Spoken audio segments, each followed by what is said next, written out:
with the hope that it will ignite something in someone, help them to think about something in a deeper way than they have before, or even be a healing balm to them. Oh, somebody else feels this way. Somebody else went through something like this. Somebody else made it out the other side, So that's what I hope my books will do. Hello, and welcome to the Connect podcast. This show is all about helping you connect to your soul's calling so you can take action on it. Because the sweetest success is a blend of discovering your purpose with the inner drive to bring it to life. I'm Sheila Botello, health coach, lifestyle entrepreneur, and mom of two, best known for my online wellness programs, mentoring, and self-love passion. Listen in for inspiring interviews, solo chats, and Q&A sessions that will move you past overwhelm towards what lights you up. Stop accepting good enough and go for your version of great in your health, business, and relationships. Let's get started. Hey there, I'm excited to introduce you to this week's interview guest. I've known her for over 20 years. Born in England, Melanie Stevenson has never lost her love of British tea and gardens. Her family immigrated to Canada when she was 5 years old and settled in southern Ontario. Years later, she entered the University of Waterloo as an English major and graduated with a Bachelor of Fine Arts. Growing up, Melanie was passionate about reading, writing, and drawing. She wrote her first novel at age 12. Since becoming a Christian at age 18, she has filled countless journal pages with prayers, which became the inspiration behind her devotionals. One More Tomorrow is Melanie's debut novel, the first line of which was conceived in an airport terminal. Her second book, Soul Focus, Trials, is a selection of devotionals written over a span of 10 years. Passionate about the arts, Melanie is also an abstract painter who specializes in acrylic and oil. For over 25 years, she has been involved in theater and has written and directed numerous stage plays. She continues to teach acting classes to young people and adults. I've always loved watching Melanie infuse her life and connections with others with the creativity that flows so freely through her. It's beautiful to witness the impact she's making in the world. Enjoy the episode.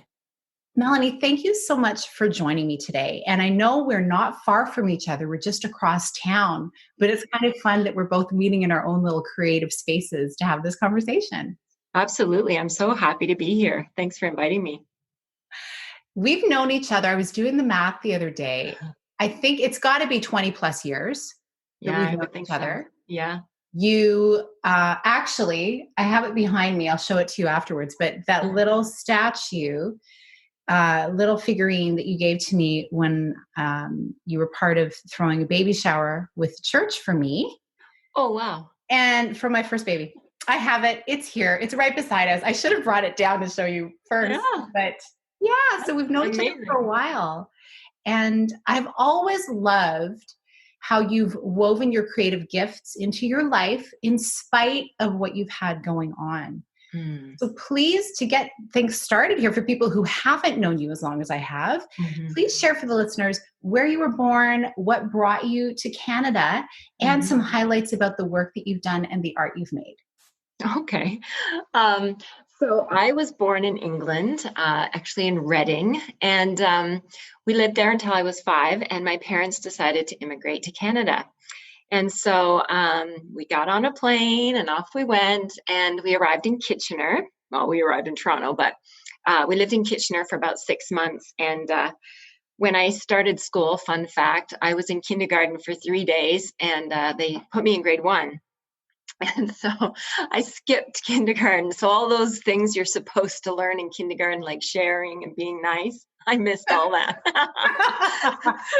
Anyway, all that to say, about 6 months later, we moved to Cambridge, where we settled, and which meant another school change, and basically a lot of change at that time. Now I look back and I think, wow, that was a lot. At the time, it was just what we were doing. But I remember there were just little things like, terminology. In the one school, the teacher asked me to go up to the board and write, draw a picture of a bat and a ball. And so I drew a flying bat, the animal, and a ball. And she told me it was wrong. And I was incensed, how could this be wrong? But of course, being from England and a child, I had no idea what baseball was. So funny things. Yeah. And been in Cambridge ever since. And we established our business here, which we had for 20 years, and we've licensed out that part of the business now. So life's a little bit more relaxed than it was for many years. And as you know, I homeschooled during the bulk of those years. So for 18 years, from the time my kids really were ready for school, 4 years old, until my three biggest, we homeschooled all the way through high school. And my youngest, who's now 12, we only homeschooled until she was in grade 4. She went to school in grade 5. So there's a snapshot, but I love it. And, everyone who learns that I have home educated my kids hears that you are the reason why I chose to do it, because your family vibe has always come across as so grounded and open and joyful. And everyone seems to really enjoy spending time together. And in fact, you've told me that they're your biggest cheerleaders when it comes to your writing as well. And so you've got 4 kids, and you recently welcomed a daughter-in-law and a sweet grandbaby. Yeah. And so what led you to home educate your kids? And what did you learn about yourself in the process? Okay. Well, I mean, even before I had kids, like when I was like 18, I had this like parenting file of all things. And I would keep like everything that I thought was kind of pertinent to help me when I became a parent, because I wanted to do it well. And so I had this file. And so when the kids came along, I loved every moment of it. Like I just loved being a mom. And then when it came time for, thinking about school, my sister-in-law was actually homeschooling. And she kind of encouraged me, suggested that maybe I should think about it. And I really didn't want to think about it because I wasn't very good in math in school, being just really a creative person. Math didn't jive with my brain. So I thought, well, there's really no way I could homeschool. And, but anyway, being a person of faith, I prayed about it, and I really just felt like there was just a gentle nudge toward that. And so I said, well, I'll try. And I kind of gave myself the elementary years, even to grade 8. I said, maybe we'll do it till grade 8. Anyway, we started, and I just loved the whole, being able to explore the world with my kids, like being able to have education be a breathing kind of way of life instead of a regimented routine. Being a creative person, again, I'm flexible, and I like to explore, and I like to, learn in different ways, especially, each of my children had different learning styles. And so I was able to sort of graft in, I guess, the things that they were passionate about, and we could go deeper into some of those things. But we would go for nature walks, and we could do gymnastics and all these different things at different times. We could go on holidays when the ski resorts were empty.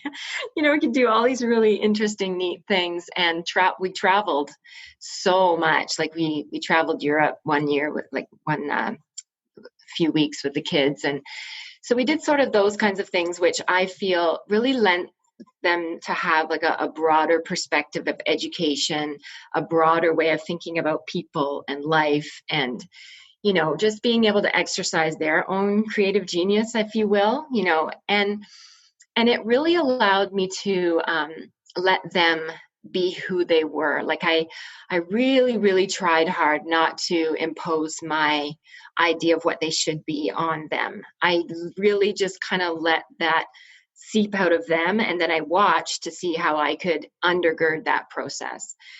So there was never really any talk about what do you want to be when you grow up, or, you better make sure to do this, this, or this. We were just, learning in a gentle environment, and, enjoying one another. And, all the rest I figured would kind of take care of itself. So I'm not sure if I answered. You had 2 parts of the question. Did I answer it all, or? Yeah. Well, the other part of the question was, what did you learn about yourself in the process of educating them?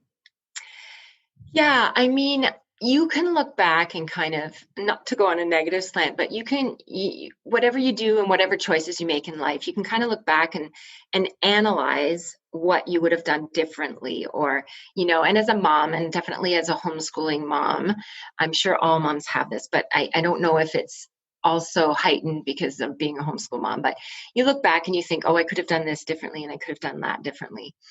Um, Yeah, absolutely. yeah, All of that. yeah. And I think that, I have done that for sure. And there are things that I would have done differently.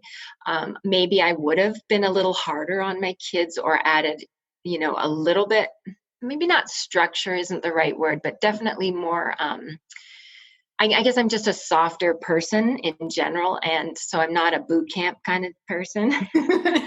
And so sometimes I think maybe I was a bit too soft on them. But having said that, my kids, the three oldest that went all the way through, they have good things to say about their homeschooling, and they're all incredibly creative people. Mm-hmm. They're each doing things that they love. My oldest, he's created a whole card game. So that's being launched right now, which totally lines up with who he is, just super creative. My second one is into film. So he's gone to school for film and television. And my third, she's 20, just turned 20, and she's coming home because of everything that's going on, but has been in Toronto for the last year doing acting. And right now she's just about to film her own film, which she has an entire team to do that. And so I look at them and I'm really amazed at the people that they've turned out to be, but they're very content. They're very happy. They're just doing what they love. And, I love who they are. And one of the biggest things is in all the years we homeschooled, our relationship was lovely. Like even now that they're adults, we still have really close ties, both me with them, Ralph with them, but also them with each other. And so I had hoped to foster close family relationship, and we succeeded. So that was good. I love that so much. And I think this is a real encouragement to so many people, particularly in this time where a lot of people have been thrust into home education. Yeah. It's, a lot of questions, a lot of, oh my goodness, how are my kids going to move forward? Is this all going to work out? But really, yes, it's true. We can look back and say, oh, how could I have done things differently? Mm-hmm. But it was all perfect. It was all beautiful because look who they've become. And first of all, look at the relationship that you have, the human beings that they are, and if they're happy. Because isn't that what we all want for ourselves and for our families? We want everyone to be happy. Yeah. So that's incredible. And now you've got your youngest is in school right now. And what do you think? Is she as creative as everybody else? It's really funny because, I say words are powerful, but we used to joke around that if, we had these three, so I've got a 20, a 22, and a 24-year-old, and then I have a 12-year-old. So we used to joke around that if we ever had another child, that child would be a science experiment because I wasn't going to homeschool if that happened. Mm-hmm. But I started to homeschool because the big kids were still home and we were still doing some homeschooling. But by the time they all left, which really it was quite shocking, within a year span of each other, a year and a half maybe, one went off to school, the other moved to Toronto, and the other got married. And so suddenly my little, 10-year-old was going, this homeschooling thing's not so fun, Mom. And she was really lonely. And so she was the one that suggested school. But innately, she isn't as, I have a hard time saying not as creative because I have a long leash on creativity for people, even if you don't maybe paint paintings or write books or, do things like this. I do think that everybody is creative. My husband's an entrepreneur, and the creativity and the ways that he thinks and problem solves blows me away. So absolutely, if we just, say, well, creativity is only the things we produce, like visual arts or things like that, then maybe she's not as creative. But I also think the way we think is creative. The way we problem solve is a form of creativity. Mm-hmm. So you know what? Who knows? She might be ultra creative in a different way.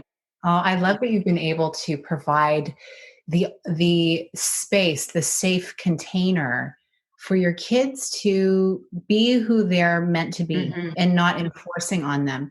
That's been something that Peter and I have tried to do with our boys as well. And I guess looking back, if anything, it's so funny. You thought perhaps being more structured may have been better. For me, I feel like being a little less structured may have been good. That's funny. But at the same time, it all works out because they're very self-directed right now. But I look back now that my oldest is doing virtual online school through the Ministry of Education, I see he's more than equipped. Yeah. He's very well prepared. And I'm thinking to myself, ooh, I could have done some more field trips, some more fun kind of free days, because I was very boom, boom, boom all the way through. So it is all, we just do what we know to do. Yeah. And I think at the end of the day, it's our heart and what is leading us in the relationships. That's huge. And so thank you for your inspiration for me, because I would watch you being so much further ahead. And it just gave me that license to try and to trust myself. That's awesome. So thank you for that. And your kids are amazing. Oh, thank you. It's really fun to see them doing the things they're doing. Thank you. I appreciate that. So speaking of creativity, you wrote your first novel a number of years ago, actually, while you were homeschooling your kids. Yeah. And it published last year. And then your second book, a devotional, was also released. And I got to say, once I started reading your book, it was really hard for me to get to sleep on time, because I'm like, no, just one more chapter. Oh. It was so good. So tell us the story of how this novel got written and the premise of the book. Sure. So the book is called One More Tomorrow. And I actually wrote it in my early 30s when my kids were quite young. And I didn't mean to write a novel, which is kind of bizarre. I always loved writing, but this scene popped into my head. We were in Milwaukee Airport. My husband and I were coming back from a business trip, and this scene popped into my head, even the first line. And I didn't have a laptop of my own at that time. So I said to my husband, hey, give me your laptop. And I actually plugged out the first page sitting in the waiting room to get on the plane. And then I was like, well, I really should just keep writing. So I did. And in order to make that happen, Ralph would on, I think it was Monday or Tuesday nights, I had a writing night. And he would come home from work, and that night I wouldn't make supper. And he would just take the kids out for dinner or make them supper. And then they would go out and do something. So we'd get these three noisy kids out of the house, so that I could completely focus on my writing. And so he'd take them bowling or do whatever. And then he'd bring them back and put them to bed, and they could only knock on the door and just say goodnight. I didn't have to do all the bedtime routine. And so this enabled me to have, probably once a week about, depending on whether I stayed up till 2 a.m. or a couple times all night, it allowed me to have several hours of uninterrupted writing time, which was really important because, when you're homeschooling, as in order to keep on top of things, you really do have to.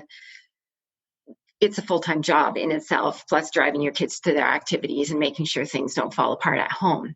And one of the things about me being creative was generally, once I started to be creative, I had to be careful that things didn't fall apart at home. Like that the house didn't become a complete tornado, or, that it didn't get cleaned, or, all the things that a mom does, which nobody actually sees until you don't do it. So, right. Anyway, but I managed to get the book written, and I can't remember how long it took me because it was such a long time ago. I would say a year, but I don't even know if it was a year. Anyway, and then I sat on it because I was just so overwhelmed with the thought of publishing. I thought, if I'm going to do that, I need to do it properly. I need to do it well. I don't even know what that looks like. And so I just sat on it. But because my kids had sort of been a part of the process by vicariously helping me to get it written, they never forgot. And my first and second born, particularly my firstborn Curtis, he would every so often, so when are you going to publish your book? Mom, when are you going to publish your book? And he would not give up on it. And I knew that was something that I wanted to do one day, but I just felt like, I need to get these kids launched. Like, I can't be doing all that stuff and trying to homeschool them or whatever. So as soon as my 12-year-old now, but 10-year-old went to school, that was it. I had set that aside as I'm going out of the gate. Whatever is happening is happening. So that fall, I went with Word Alive Press and started the whole process of editing. And by the next fall, we launched. And so in September of, I guess it was 2019. We published, and then just 2 months after that, we published my devotional, which is called Soul Focus, and this particular one is on trials. And I had been writing devotionals for years. It's probably been 12 years now that I've been doing that, and I have a blog that I publish them on. And so it wasn't a hard thing for me, and so I wanted to do a topical one. And so this one's on trials, and it was kind of perfect timing for what we're all experiencing with this whole pandemic.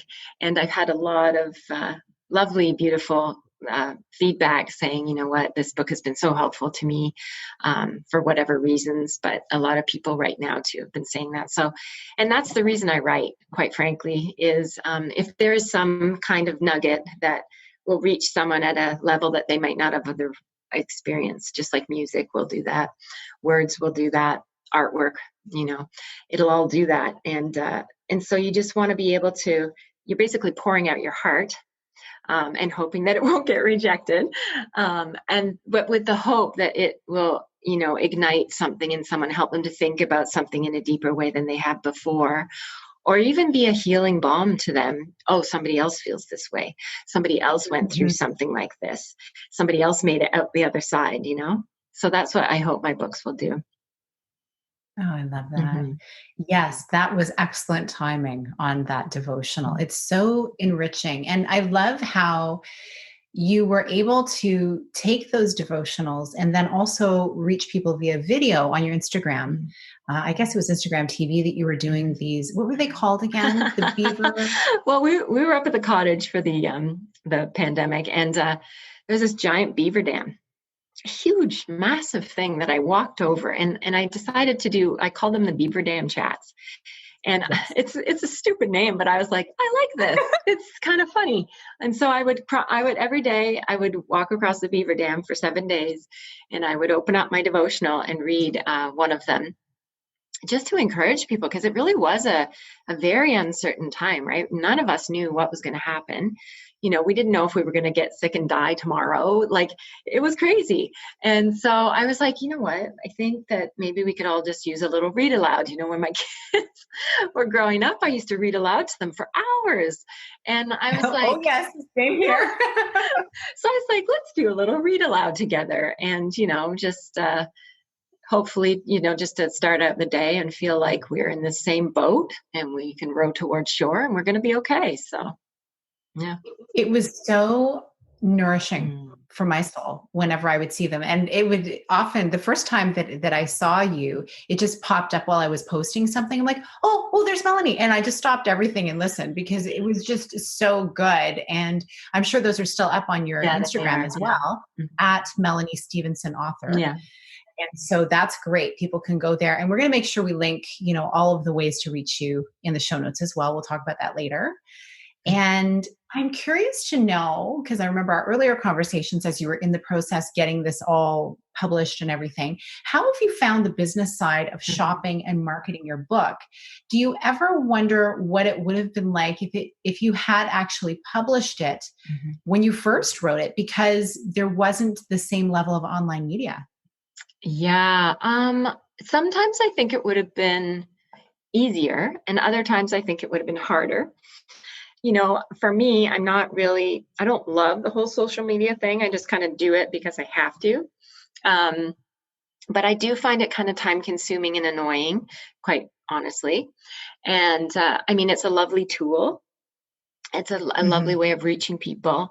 And so if I use it for that, thinking that, I can reach people, I can say something encouraging, I can, maybe put up a verse or something that, might just be timely for somebody, then I'm okay with it. But the whole self-promotion part, I actually struggle with. I just wish that would just take care of itself. And in the olden days, it did, right? And you publish a book and maybe people read it and maybe they didn't, but you didn't have to worry about that part, right? So I don't love that part, I gotta say. But yeah, to any job, there's things that you don't really love, but you have to do anyway, right? Yeah. And I think one of the advantages, even for people who are not really into self-promoting is to be the collaboration portion of being able to find people who then can help promote you. Yeah. And that definitely has ramped up with social media as well. So I hear what you're saying. It's like there's two different sides to it. Yeah. It is an interesting time to be doing any kind of marketing. That is for sure. Yeah. And so now currently you're writing your third book, which is a novel. Yeah. And this is the thing on Instagram. I have to say, it's really fun to see your updates, how many words you've written, seeing how your cat is playing on top of your keyboard, all the stacks of notes. And of course, I'm always looking forward to see whatever dessert that you have recently enjoyed. So you're an amazing baker. So I'm coming over. But tell us, what is the book about? When does it release? And what is the writing experience like now that you have more time to write? Okay. So I'll start with the last thing you asked, which is what is it like to write now that I have all the time in the world? And honestly, I feel like it's my birthday every day. My husband drives my daughter to school, and as soon as they leave, I have my second cup of coffee and I have a quiet time where I just sort of spend some time with God. And that's amazing for me, kind of grounds me and roots me and undergirds my writing. I really feel like if I don't have my brain linked with his, I could go off on a wild card, which I don't want to do. So it just feels amazing. Like I can write all day until I have to pick her up. Like on Friday, I just happened to look at my clock at 3:20, which is exactly when I have to leave. So some days you get swallowed up in the words and the process, and you just like, okay, wow, that day went fast. But it's amazing. Like I just love it. I love the way you can put words together. I really feel like it's like art. You paint them. You paint the words to produce a picture in people's minds that help them to visualize it, but also weaving the story together. So this story I'm super excited about. For a number of years, I've been aware and somewhat helping out with the whole issue of human trafficking. In 2010, I went to Cambodia with a team, and we were actually going to paint murals in former brothels in Sway Pak, which is a small village outside of Phnom Penh. And we went with Ratnak International through our church. And I was really, what's the word? Kind of properly devastated by the situation whereby young girls as young as 5 were being I'm going to call it what it is. Hopefully this isn't too hard for some of your listeners, but really being raped by men repeatedly. And I don't know quite how to describe the feeling I had about that, but also that, how possibly could I make a difference? I'm one person and there's so many, globally right now, I don't think realize this, but 40.3 million modern day slaves exist right now. And so it's easy in these ways to think, well, there isn't a way that I can really do anything. So when we were there, we painted in these former brothels, murals and things. They were being converted into safe places for the girls to be housed, and a church, and afternoon programs for these at-risk little ones. And but when I came back to Canada, I was like, well, I can't move to Cambodia, so really, what am I going to do? And so what some people don't realize is domestically, our Canadian girls are also being trafficked. It looks a bit different because we don't maybe always have some of the same factors and issues that make people more prey to being trafficked in some of these other countries. But what I wanted to do was tell the modern day story of what human trafficking looks like domestically. So really in the United States and Canada. And I wanted to follow the story from all the things that we know often precipitate or make it easier for a girl to be trafficked later in life. And so basically it's starting with this little girl at around 10 years old, and we're going to follow her to mid-20s. And the reason I wanted to do it through fiction instead of just, an account or, taking my research and just, putting it out there, is I really feel like, as I was talking about, words are powerful. And I think sometimes we don't really, when we're reading fiction, we don't feel like we're being taught. And it's just a really beautiful way of reaching into people's souls and minds and painting the picture of someone else's life and in a way that helps them to relate to it, right? So with this girl, we're going to follow her through this section of her life. And in my hope is in doing so, we'll disband some of the myths and misconceptions of the way we see these women, when by the time we see them, maybe they have a lot of alcohol or drug abuse issues. There's going to be post-traumatic stress. There's going to be, a lot of issues that they may be dealing with as a result of the abuse that they've suffered for many, many years. And I just thought if I could show that through fiction, then we would have more sensitivity and compassion toward these women and this social issue, which I think is sometimes not talked about and is very difficult for these women who have been trafficked to talk about. When they do, sometimes it makes them feel, it makes them go through the trauma that they experienced again. So it's my small little hope and offering toward the issue that I thought maybe would be a drop in the bucket toward educating the public on the whole thing. So. Well, I'm sure that some people listening may not be aware of those statistics because we can very easily have blinders on to what's happening in our own life or the political system that, even across the border, there's so much happening in the world right now, but it's very easy to just want to shut that stuff off. Yeah.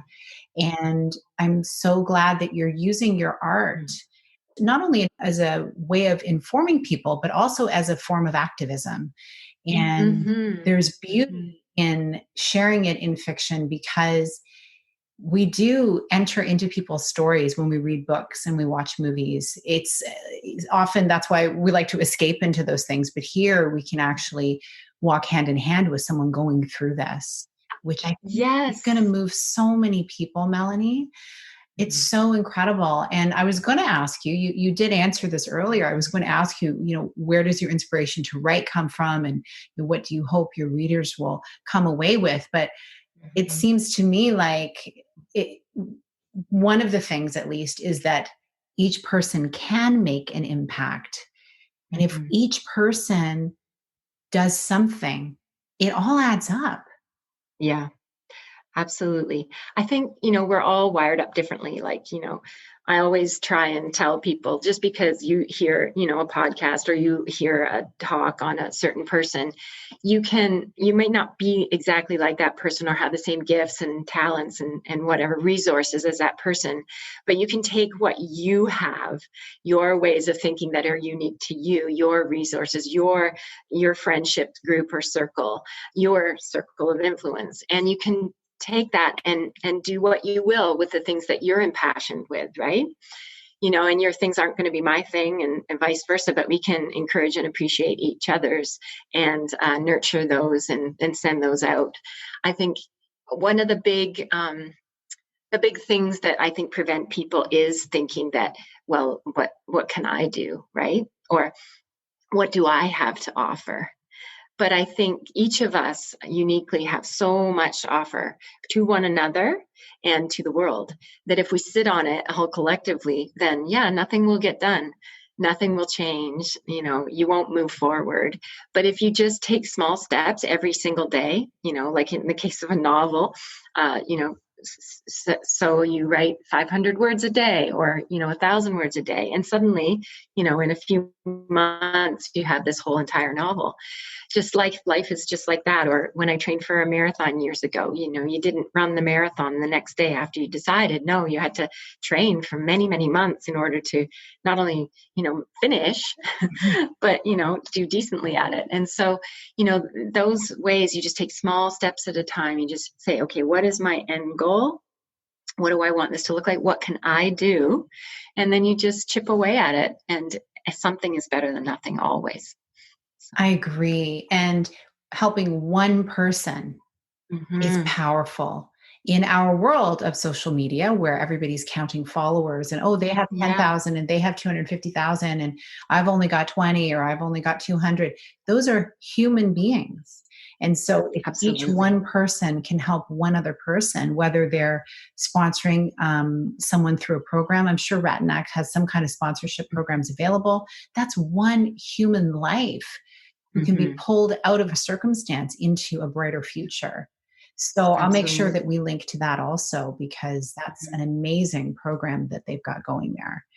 And thank you Mm-hmm. so much for Yeah. sharing that. It's so important that we're using our lives, especially for us who are living in a place of privilege in a country that has social programs and Mm-hmm. we have awareness, and we can all do something. So thank you for that. And shifting gears for a moment, because as you know, we're all about Yeah. elevating women by helping them elevate their self care. All of Yeah. those years of home educating and partnering in your business and making art, being involved in your community, what did Mm-hmm. self care used to look like for you? And what does it look like now? That's a really good question. Yeah. So one of the things that I really wanted was to come out the other end of homeschooling and not be like, oh my gosh, what am I doing with my life? My kids were my everything. And as much as my kids were, I don't want to say my everything, but they were, I wanted to have, I knew those years were precious. I wanted to do mothering as best as I could, parent as well as I could. And it obviously wasn't perfect. I can't pretend to say that it was, but I did the best I could with what I had at the time I was given it. But I also wanted to make sure that I wasn't a lost person when I was done homeschooling. And so, in to small extents, I kept up my writing and I kept up my art. I still love gardening and baking, as you had mentioned. And so I didn't shove all of that off to the side and say, well, that I can't do. But I did keep a percentage of it that was manageable to our life. And like I said, sometimes I had to be careful that it didn't take over. If I started a painting, that was going to take a few days. And then I didn't really want to do all the other non essentials. I call them non essentials, but they're really the essentials. But when you're an artist and a creative, you're like, everything else doesn't matter.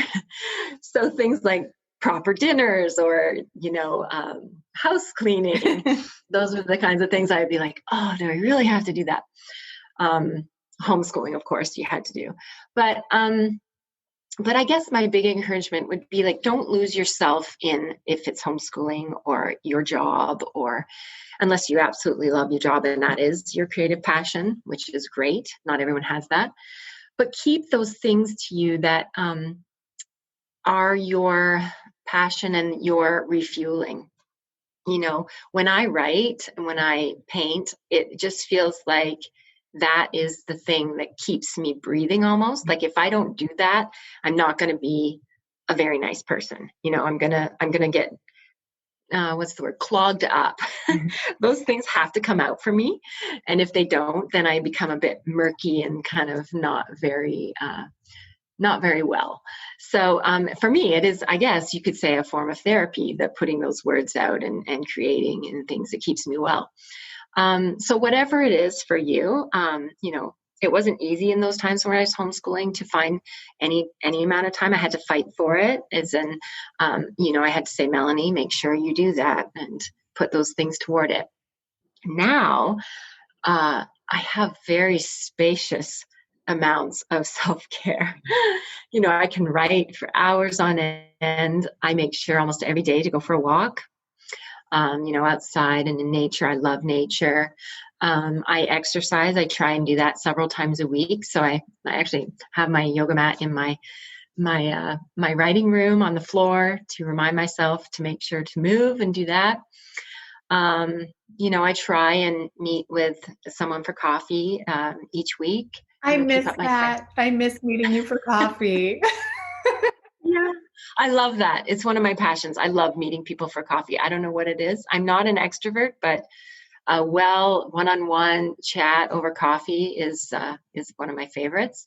I love it. Mhm. So yeah, now I have all the time in the world to take care of myself, and so the only thing is just balancing out those things, which is really cool. Oh, yes. And one thing I wanted to mention earlier, but I thought I'd save it to this part, and Mhm. that is you being able to have the space to write during those years and now as well is because of the partnership you have with your guy. So Ralph, I mean, hats off to him for creating that space for you and to your kids for Mhm. encouraging you along the way. Also, you guys Mhm. truly are a team and it's Mhm. beautiful to watch and Yeah. very inspiring to see your relationship, your marriage, where you're both always spurring each other on to try new things and do different things. And Mhm. and and that is so it's so needed when you're trying to do Yeah. something as big as publishing something or starting a Mhm. business or whatever it is, especially when it's completely out of the box. Yeah. So, Well, he's an out of the box thinker, and honestly, he is my biggest cheerleader. Like he's always, he never thinks that there's a limit, oh, yes, you can do that and you can do this. And so he's probably a bigger portion of my self-confidence than I have myself. He just thinks that I could do anything. So that's kind of fun. And he's always been like that. So you're right. It has been a really good, he's been a really huge support and encouragement to my writing. And yeah. I love that about him, actually. I feel that way. If I'm with him, I feel like, yes, I feel taller. I feel like I'm more capable. It's really cool. So he's a gift for sure. Oh, Melanie, it has been so much fun to hear more about how you put your gift to use on the written page, as well as in your painting and your dramatic scripts, which we didn't really talk about, but you also write theatrical plays. Mhm. So, what is some encouragement that you have for anyone who has a creative spark inside of them, but perhaps they're putting off exploring it because they feel like they have no time or they can't make money from it right away? Mm-hmm. Yeah. I would just, if you do have that, something that you really wanted to do, I mean, I don't think, I mean, we have one life that we live on this earth. I mean, I think there's something after, but we're all going to have different ideas on that. But I guess I just say to myself, I've got this time now. This is what I have now.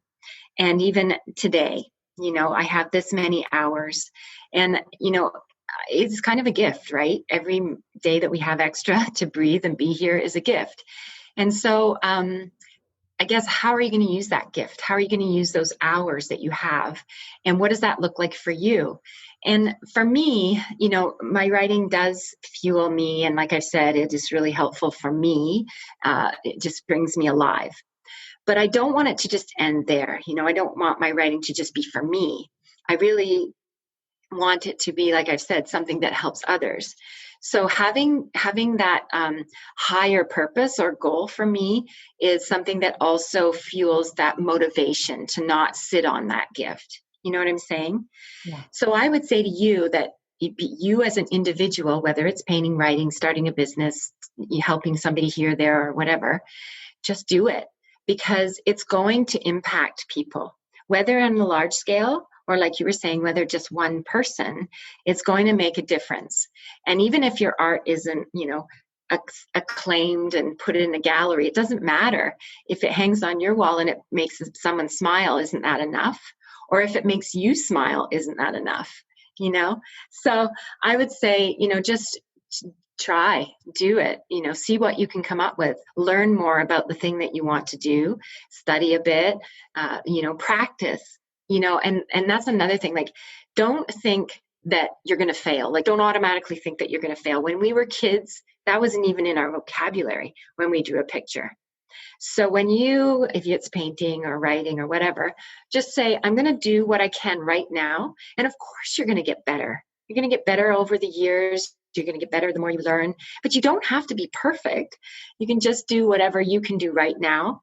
And that's your steps forward. You just keep adding and layering and moving. And one day you're going to look back and, you could have said 20 years ago, oh, I really wanted to do that. Well, how about you don't worry that you missed, 10 or 20 years. Just start now. It's never too late. I've seen, seniors do absolutely beautiful things with that, time between 50 or 60 to when their life ends. It's an incredible amount of creativity that can happen because you have all this wisdom behind you that you wouldn't have had if you started in your 20s, right? It's so true. Like you don't second guess yourself as much. Maybe it's because you realize, okay, the clock is ticking, but also you, with that wisdom and experience, you know what you know, and you trust yourself more. Yeah, definitely. Like, I can look at so many authors that I admire and think, well, I'll never be that good. But I have something to offer, right? And I'm happy with what I'm putting out. And I know that if I keep writing, I'll get better.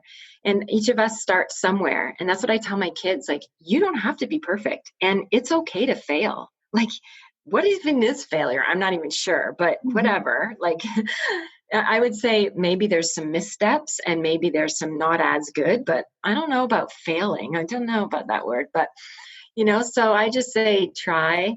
And if it's a passion and you love it, it's going to be life-giving in and of itself. So why not do it? Absolutely. Thank you for that. That's so encouraging and motivating. And the thing that is very impressive is that your first novel that you published is an award-winning novel. So publicly, I've congratulated you privately, but publicly, I want to congratulate you on that. What a wonderful honor. What a gift.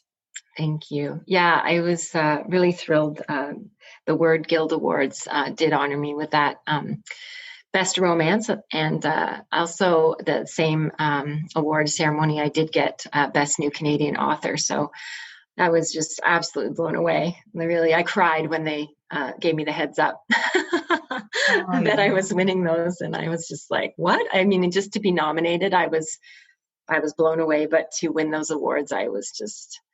Anyway, even without them, like I say, I would have been happy with what I put out, but it was lovely to just be, just honored that way. So, yeah, what a confirmation of the work that you put in and how much you believed in what you were doing. So this has been amazing. Thank you so much for being here. And I would love for you to let us know the best places that people can follow you and also where they can find your books. Sure. You can find, my books are available anywhere. You can get them on Amazon or Indigo, any bookstore. If they're not in stock, you can order them. So they're available that way. I do have, my blog is called scentofheaven.me, and you can also look for it under melaniestevenson.com, which is my website. Insta, I think we already said, Melanie Stevenson author. And I'm on Facebook as well, Melanie Stevenson. It'd be great to connect. Yeah. Thank you so much. Well, I'm so glad that you were able to be here, and I do look forward to an actual in-person coffee date, maybe at a different spot, because the one we were going to is no longer open, unfortunately. I know. It'll be great. Some casualties. Yeah. Yeah. Thank you so much for having me. I've really enjoyed sharing today. So, thanks, Melanie. We'll make sure to put those links in the show notes, and I appreciate you so much. I appreciate you for many, many different reasons. So happy writing. I can't wait to read your next book. And you're welcome to come back when it's out so we can hear more about it also. Sure. This is great. And I'm just applauding you for what you're doing. This is amazing. So mutual admiration there. I love it. Thank you. Well, friends, thanks for listening. Melanie and I would love to know, what was your biggest takeaway from our conversation? Is there a creative project that you've got waiting in the wings that you're ready to bring to life? Screenshot this episode and tag me at Sheila A. Botello and Melanie at Melanie Stevenson author. It's so great to hear how this landed with you. Until next time, have a beautiful day. Thank you so much for being here with me on the Connect podcast. If you like this episode, please share it with someone you think would enjoy it. Also, if you head over to iTunes to leave a review, I'd be so grateful. Let us know what your favorite parts were and what you'd like to hear more of. It will help us have a greater impact, elevating many more people to grow and succeed together. See you next time.